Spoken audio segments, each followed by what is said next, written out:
Super prime time ചർച്ച തുടരുന്നു. Advocate V Ajakumar, ഇവിടെ ഈ പോലീസ് ശരിയായ ദിശയിലാണ് പ്രവർത്തിച്ചത് എങ്കിൽ ഇപ്പോൾ ഈ കാര്യങ്ങളിലെല്ലാം എസ് പിയുടെ റിപ്പോർട്ട് വന്നിരിക്കുന്നത്, എസ് പി ഇതിനെ ന്യായീകരിച്ചുകൊണ്ടാണ്. ഐ ജിയുടെ റിപ്പോർട്ട് വന്നിരിക്കുന്നത്, ഐ ജി എസ് പിയോട് വിശദീകരണം ചോദിച്ചു, എസ് പി DYSPയുമായി ബന്ധപ്പെട്ടു. ഇപ്പോൾ മേലധികാരികളോട് പറഞ്ഞിട്ട് തന്നെയാണ് ഇത് നടപടികളെടുത്തത് എന്നാണ് DYSP പറഞ്ഞിരിക്കുന്നത്. എസ് പി ഈ പറയുന്ന അറസ്റ്റ് അനിവാര്യമാണ് എന്ന റിപ്പോർട്ടാണ് ഐ ജിക്ക് കൊടുത്തിരിക്കുന്നത്. ഇതെല്ലാമാണ് DGPക്ക് കിട്ടുന്നത്. പിന്നെ ഡയറക്ടർ ജനറൽ ഓഫ് പ്രോസിക്യൂഷനും ഇതെല്ലാം പരിഗണിക്കും. ചുരുക്കത്തിൽ ഈ പറയുന്ന സതീശനെതിരായിട്ടുള്ളൊരു നിയമോപദേശം വന്നാലും നാം അത്ഭുതപ്പെടേണ്ട. എൻ്റെ ചോദ്യം, ഇവിടെ ഒരാൾ സ്വമേധയാ ഈ കാര്യങ്ങൾ പറയാൻ വരികയാണ്. ഈ പോക്സോ കേസിൻ്റെ ഏറ്റവും വലിയ ന്യൂനത എന്താണ് സാർ? ആരും ഇത് തുറന്നു പറയില്ല. പരാതിക്കാർ പുറത്തേക്ക് വരില്ല. പരാതികളുണ്ട്. 2017 3000-ഓളം പരാതികളാണ് വന്നത് ഈ സംസ്ഥാനത്ത്. പക്ഷെ തുടർ നടപടികൾ ഉണ്ടാകുന്നില്ല. എന്തുകൊണ്ട്? പോലീസ് സ്റ്റേഷനുകളാണ് കാരണം. അവിടെയാണ് എല്ലാത്തരം ഒത്തുതീർപ്പുകൾ നടക്കുന്നത്. ഗീത ടീച്ചർ ഈ ചർച്ചയുടെ തുടക്കത്തിൽ പറഞ്ഞതുപോലെ. അപ്പോൾ പോക്സോ ഒരു വ്യവസായമാക്കിക്കൊണ്ട്, ഒരു വരുമാന മാർഗമാക്കിക്കൊണ്ട് പോലീസ് ഒരു ശീലമായി നിൽക്കുകയാണ് അത് ചെയ്തുകൊണ്ട്. ചങ്ങരംകുളത്തെ ഒരു ഒറ്റപ്പെട്ട സംഭവമല്ല ഇത്. ഈ 3000 കേസും ചങ്ങരംകുളത്തല്ലല്ലോ ഉണ്ടായിരിക്കുന്നത്. അപ്പോൾ സംഘടിതമായി ഇതെങ്ങനെ ചെയ്യണം എന്നതിന് പോലീസിനൊരു സ്വയം വിദ്യാഭ്യാസമുണ്ട്. അതുകൊണ്ടാണ് ഈ റിപ്പോർട്ട് ഈ രൂപത്തിൽ ഇപ്പോൾ വരുന്നത്, സതീശനെ പിടിച്ചിടുന്നത്. ഇതൊക്കെ എൻ്റെ ചോദ്യം, ഇങ്ങനെ വരുമ്പോൾ ഒരു കാതലായ ബോധ്യം മുഖ്യമന്ത്രിക്കുണ്ടാകാത്തത് എന്തുകൊണ്ടാണ്? മുഖ്യമന്ത്രിക്ക് മനസ്സിലാകേണ്ട കാതലായ കാര്യം, നിയമപരമായി റിപ്പോർട്ട് ചെയ്യാനുള്ള ബാധ്യത ആ തിയേറ്റർ ഉടമ നിർവഹിച്ചു കഴിഞ്ഞിരിക്കുന്നു. ചൈൽഡ് ലൈനെയാണ് അവർ സമീപിക്കുന്നത്. എന്താണ് തെറ്റ്? ഈ പറയുന്ന പോലീസ് അവർ ലോക്കൽ പോലീസ് സ്റ്റേഷനിൽ അറിയിച്ചില്ല എന്ന് പറയുന്നു. അതിന് ആ തിയേറ്റർ ഉടമ പറഞ്ഞൊരു മറുപടിയുണ്ട്. ഒരുപാട് സാങ്കേതിക പ്രശ്നങ്ങൾ ഉണ്ടാകും. ഇപ്പോൾ അത് അനുഭവിക്കുകയാണല്ലോ. അയാളാണ് ശരിയെന്നാണല്ലോ തെളിയുന്നത്. പോലീസ് ഞങ്ങളെ വന്ന് എന്തുകൊണ്ട് പറഞ്ഞില്ല എന്ന് പറയാവുന്ന പോലീസല്ല ശരി. കാരണം പോലീസ് അത് അറിഞ്ഞിട്ടും ചെയ്തിട്ടില്ല, അറിയിച്ചയാളെയും പിടിക്കുന്നു. അപ്പോൾ സതീശൻ പറഞ്ഞതാണ് ശരി. ഇനി രണ്ടാമത്തെ കാര്യം, ഈ സ്പെഷ്യൽ ജുവനൈൽ പോലീസ്, അത് 45 കിലോമീറ്റർ ദൂരെയാണ് ഈ സംഭവം നടന്ന സ്ഥലത്ത് നിന്ന്. അവിടുത്തെ ജില്ലാ പോലീസ് അധികാരികൾ പോലും അതിൻ്റെ കോൺടാക്ട് നമ്പർ കൊടുക്കുന്നില്ല. പക്ഷേ രാജ്യമെങ്ങും മുഴങ്ങുന്നൊരു ടെലിഫോൺ നമ്പറുണ്ടല്ലോ, 1098, അതുമായി ബന്ധപ്പെട്ടാണ് ഈ വിവരങ്ങൾ അദ്ദേഹം കൊടുക്കുന്നത്. അപ്പോൾ നിയമപരമായി റിപ്പോർട്ട് ചെയ്യാനുള്ള ഉത്തരവാദിത്തം സതീശൻ നിർവഹിച്ചിട്ടില്ലേ? 19 വകുപ്പ് അനുസരിച്ച് ഉള്ള ഒരു ബാധ്യതയാണ് സതീശനുള്ളത്. അദ്ദേഹത്തിന് അത് ബാധിച്ചില്ല എങ്കിൽ ഇനി ആദ്യം അദ്ദേഹം അത് നിയമപരമായി നടത്തിയോന്ന് വയ്ക്കാം.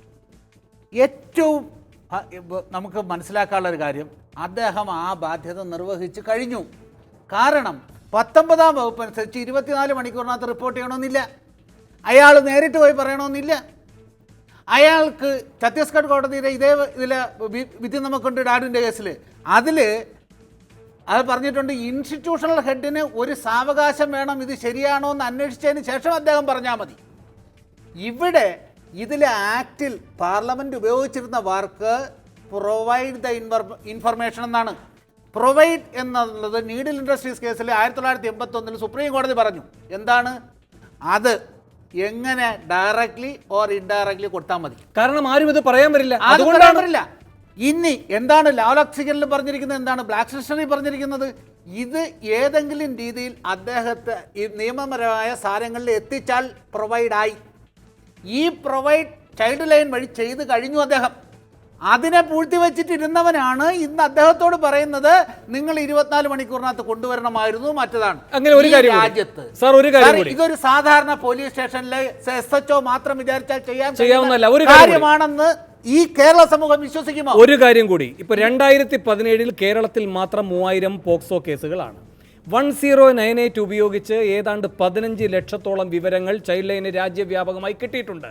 അങ്ങയുടെ അറിവിൽ എവിടെയെങ്കിലും ഈ പറയുന്ന ഒരു ഉത്തരവാദിത്തം, മാതൃകാപരമായ ഒരു കടമ നിർവഹിക്കുന്നു എന്നതിൻ്റെ അടിസ്ഥാനത്തിൽ ഇങ്ങനെ ഒരു വിവരം കൊടുത്തയാളിന് രാജ്യത്തെവിടെയെങ്കിലും ഇതുപോലൊരു നിയമ നടപടി നേരിടേണ്ടി? തീർച്ചയായിട്ടും ഇല്ല. കാരണം സതീശൻ എന്ന് പറയുന്ന അപ്പോൾ അങ്ങ് പറഞ്ഞല്ലോ ചട്ടമില്ല, കീഴ്വഴക്കമില്ല. ഒരു നിമിഷം സാർ, അങ്ങ് പറഞ്ഞല്ലോ ഇതിലെ സ്റ്റാറ്റ്യൂട്ടുകൾ അവ്യക്തമാണ്, അതുകൊണ്ട് എന്താണ് ഇതിനകത്ത്? സാറേ, ഇത് ആക്ടിൽ തന്നെ പറഞ്ഞിട്ടുണ്ടല്ലോ, ഈ ഇൻഫർമേഷൻ കൊടുത്തവന് യാതൊരു ബാധ്യത സിവിലായോ ക്രിമിനലായോ ഉണ്ടാവരുത്. ഇനി ഒരു കാര്യം കൂടി ശരി, ഇതിനകത്ത് ഒരു കാര്യം കൂടി, പോലീസിന് ഒരു കാര്യം കൂടി നോക്കാം. 19(7) അല്ലേ ഇദ്ദേഹത്തിന് കൊടുക്കേണ്ടത് എന്ന് വെച്ചാൽ സംരക്ഷണം. ഇത്തരമൊരു വിവരം നൽകുന്ന വ്യക്തിക്ക് സംരക്ഷണം നൽകണം, സകല സംരക്ഷണവും നൽകണം. അത് ചെയ്തില്ല. അയാളെ വിളിച്ചു വരുത്തി, അയാളെ ഉപദ്രവിച്ച് മഞ്ചേരി കോടതി കൊണ്ടുപോകാൻ പോവുകയാണ്. ബെയിലെടുക്കാൻ വേറെ ആളെ ഏൽപ്പിച്ചോളൂ, പറഞ്ഞോളൂ എന്ന് പറഞ്ഞുകൊണ്ടാണ് ഈ വിവരം പുറത്തേക്ക് വരുന്നത്. അഡ്വക്കേറ്റ് രാജകുമാർ സാർ 10 തവണ ഇയാളെ വിളിപ്പിക്കുകയാണ്. അപ്പോൾ ഓരോ തവണയും വിളിപ്പിക്കുന്ന എന്തിനാണ്? ഞാൻ മനസ്സിലാക്കുന്നത് ഒരു കള്ള സത്യവാങ്മൂലം എഴുതാൻ ഇവർ ശ്രമിച്ചു. ഇവർ മറ്റൊരു കഥയുണ്ടാക്കി. മൊയ്തീൻ കുട്ടിയിൽ നിന്ന് ഈ ദൃശ്യങ്ങൾ വെച്ചുകൊണ്ട് പണമുണ്ടാക്കാൻ തിയേറ്ററിലെ ജീവനക്കാർ ശ്രമിച്ചു എന്ന്.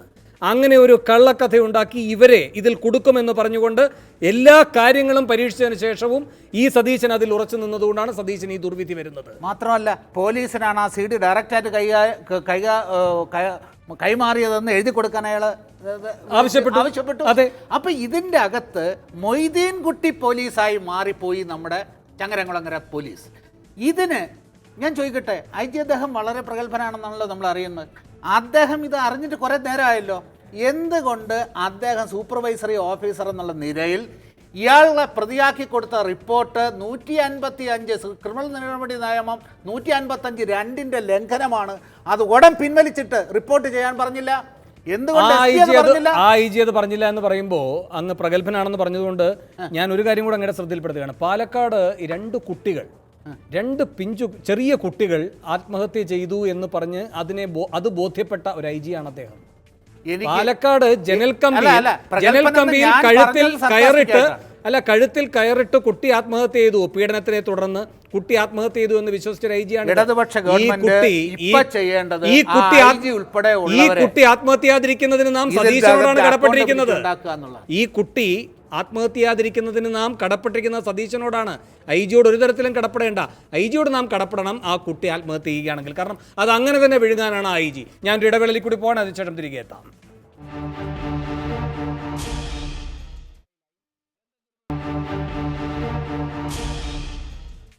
സൂപ്പർ പ്രൈം ടൈം അവസാന ഘട്ടത്തിലേക്ക് 5 മിനിറ്റ് കഷ്ടിയേ ഉള്ളൂ. ഗീത ടീച്ചർ ചുരുക്കി പറയണം. ഇവിടെ പിണറായി വിജയൻ മനുഷ്യാവകാശ കമ്മീഷനെ പറ്റി സംസാരിച്ചല്ലോ.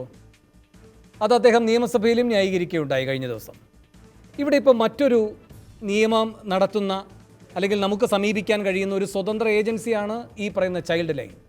അവരെ പോലീസ് വിരട്ടിയിരിക്കുകയാണ്. ചൈൽഡ് ലൈനെതിരെയുള്ള നടപടികളുമായാണ് പോലീസ് ഘട്ടം ഘട്ടമായി മുന്നോട്ട് പോയത്. സതീശൻ എന്നതൊരു ടെസ്റ്റ് ഡോസ് ആയിരുന്നു. ചൈൽഡ് ലൈൻ തന്നെയാണ് ലക്ഷ്യം. കാരണം ഇവരാണ് പോലീസിൻ്റെ ഒത്തുതീർപ്പ് നടപടികൾക്ക് മുഴുവൻ തടസ്സമാകുന്നത്. എല്ലാം കേസ് രജിസ്റ്റർ ചെയ്യേണ്ട അവസ്ഥയിലേക്ക് എത്തിക്കുന്നത് ചൈൽഡ് ലൈനാണ്. ആ ചൈൽഡ് ലൈനെ ഈ പോലീസ് ഒതുക്കാൻ നോക്കുന്നു. മനുഷ്യാവകാശ കമ്മീഷനെ മുഖ്യമന്ത്രി ഒതുക്കാൻ നോക്കുന്നു. പലതരം ഒതുക്കലാണ് നടക്കുന്നത് എന്നൊരു പ്രതീതിയല്ലേ ഇതുണ്ടാക്കുക?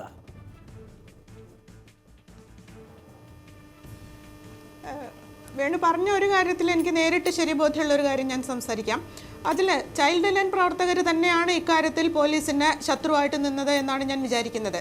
കാരണം ഈ സംഗതി നാട്ടുകാര്യസ്ഥന്മാരെ പോലെ നാട്ടുമധ്യസ്ഥന്മാരെ പോലെ ഒത്തുതീർപ്പാക്കിയിട്ട് കീശയിലേക്ക് പണം വാങ്ങാൻ തടസ്സമായിട്ട് നിന്നത് ചൈൽഡ് ലൈൻ പ്രവർത്തകർ തന്നെയായിരുന്നു.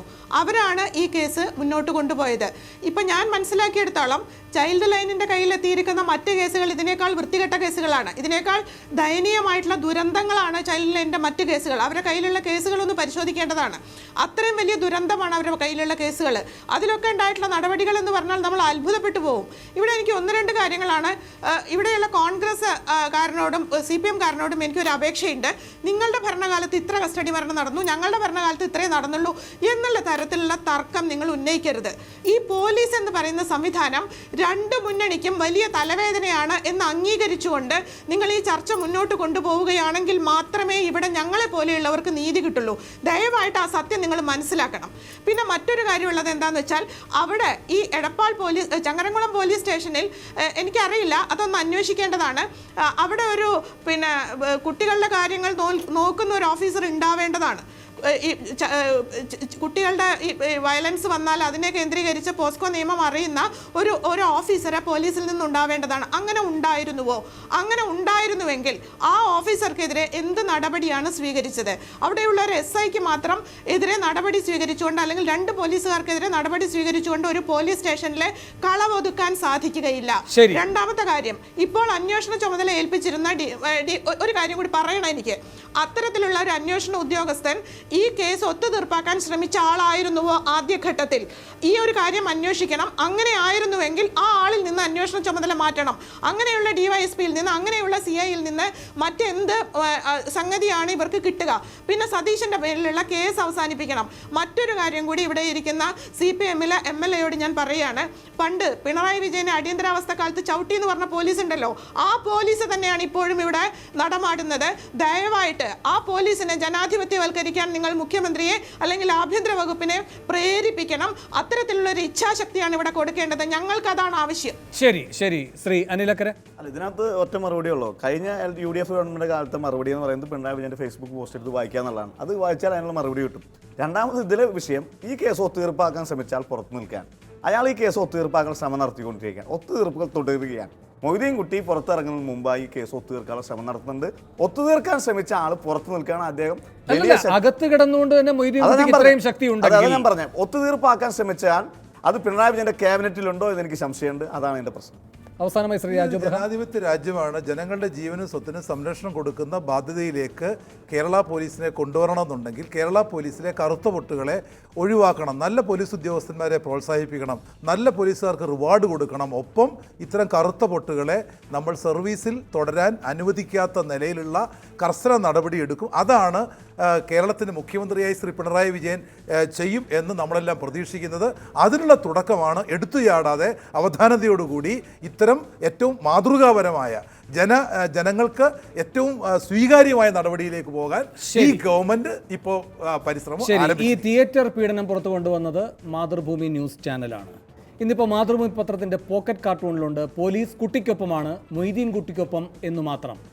ഇവിടെ പിണറായി വിജയൻ ഏത് കുട്ടിക്കൊപ്പം എന്നാണ് ഇനി അദ്ദേഹം തെളിയിക്കേണ്ടത്. വളരെയധികം നന്ദി. ചർച്ചയിൽ പങ്കെടുത്ത എല്ലാവർക്കും. സൂപ്പർ പ്രൈം ടൈം അവസാനിക്കുന്നു.